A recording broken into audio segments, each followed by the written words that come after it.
চারদিকে কদমাক্ত মাটি, খানাখন্দে জমে আছে বৃষ্টির পানি। ভোগান্তির এমন চিত্র লক্ষ্মীপুর পৌর বাস টার্মিনালের।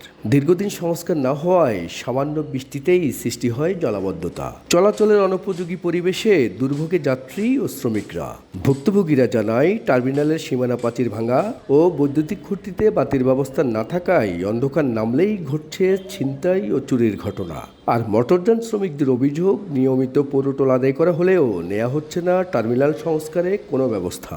পুষ্কুলের মতনই রয়েছে, আমরা গাড়ি ঢুকাতে পারতেছি না। বিগত 16-17টা বছরের টার্মিনালে অবহেলিত। গাড়ির বাম্পার একদম কিছু থাকে না, বাম্পার ভেঙে যায়, আপনার বডি ভেঙে যায়। আমাদের মতো এত অসহায়, এত কষ্টে অবহেলিত টার্মিনাল আর কোথাও নাই। পৌরসভার মধ্যে এই টার্মিনাল মানুষ আশ্চর্য হয়ে যায়।